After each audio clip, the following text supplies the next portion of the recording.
અમદાવાદમાં 35 મુમુક્ષુનું દીક્ષા પહેલા ભવ્ય સ્વાગત. ઘોડાગાડી, બગી, બેન્ડ બાજા સાથે નગર પ્રવેશનો કાર્યક્રમ યોજાયો.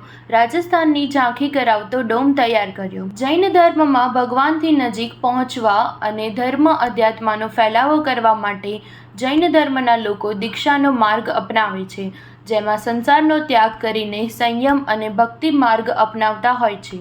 દીક્ષા લેવી જૈન ધર્મમાં ખૂબ સારું કાર્ય માનવામાં આવે છે.